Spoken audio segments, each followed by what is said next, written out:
If I could describe this episode in one simple expression, it is Hi, welcome to That's a Wrap, the channel where I review TV shows, movies, and movie trailers. Today's TV show that I will be reviewing is the highly boring Netflix original series, Jupiter's Legacy, Episode 3. If you're not caught up with this series or haven't watched Episode 3, consider this your spoiler warning. Another uneventful, at least for me, episode. This entry was, out of the three, this was probably the better one of the three. But still, that's not saying a lot when you are coming from literally the ground floor. I will give this show this little bit of credit, is that the villains have been the best part. They have been designed better. They have been given more of a fleshed out feel. Even from the aesthetics part of it, I just enjoy them much better. Like the big guy in this episode, I liked his superpower. I don't know what it was, but when he was glowing yellow, I was like, oh, that's pretty dope. I was like, that is actually intriguing, and I wish they would have fleshed it out a little bit more.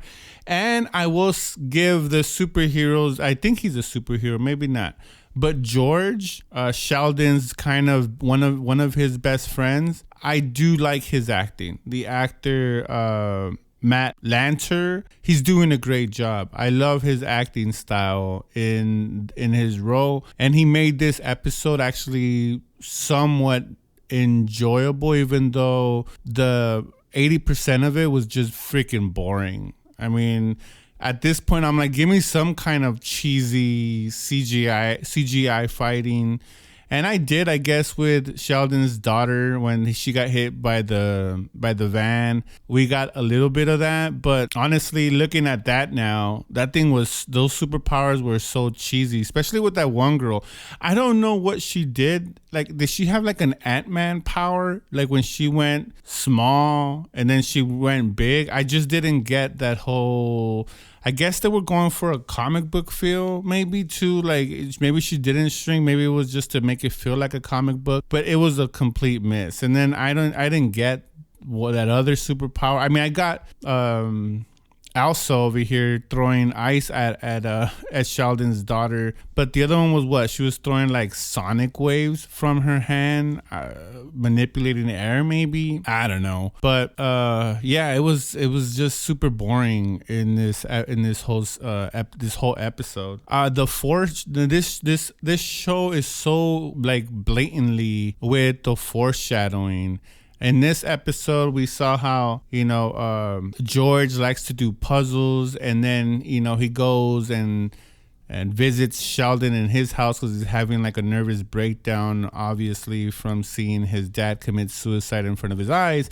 And there's something else going on in there, but Sheldon is doing these crazy doodles and drawings. And of course, George, intrigued by it, he takes these papers and he's in a dinner with, I'm assuming his love interest or someone that he's involved with.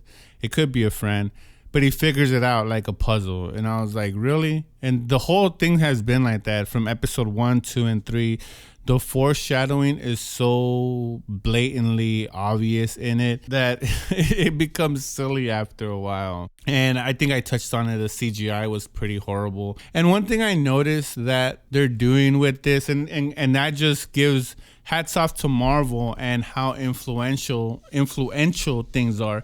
We've seen throughout Hollywood how many movies, not superhero based, just movies, have taken a lot from Infinity War and Endgame, given their popularity, and they have a lot of Hollywood producers and executives have tried to emulate that, and they say that that's the sincerest form of flattery.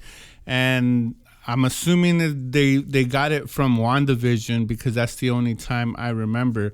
So for those of you that remember WandaVision, when she was in her fantasy world, it turned into full screen. And then when she got back to reality, it got into the widescreen. So they do that from old when you're in the 1929s, and then when you flip back to modern times, it becomes that cinematic, view that we're all familiar with movies. And I noticed it a lot more in this. I don't remember if that they did that in episode 1, and maybe they did, but it was so noticeable in this one. So every time they're flipping eras, they do that. And I don't remember any other show doing that before WandaVision. So again, hats off to Marvel for making trends in Hollywood and having other projects, and in this case another superhero comic book adaptation doing the same thing. It does and I don't blame the show for doing it. WandaVision had great success in doing that. As far as us, the fans, it let us know when Wanda was in her reality, and then when we got into our reality, it's when it became the widescreen. And I think this is they're just playing it to tell us the different eras. I don't understand why though, a bit, because the outfits kind of tell us what era they are, and the haircuts, but maybe they thought that we wouldn't know. Or maybe there's a reason that they're doing it that we have not yet found that out. But I found that a little bit interesting. Still, again, not saying much, but this was the better so far, the best entry into this series, but yet super boring. I found myself like saying, "Oh, when is this gonna be over?" So I'm hoping it gets better. Even though there was glimpse of hope, like I said, a couple actors are trying to pull their weight and make this believable, but I don't know. I don't think there's any saving this series at this point. I'm 3 episodes in, and my expectations have been subverted big time. So anyways, let me know your thoughts down in the comments, and like always, that's a wrap.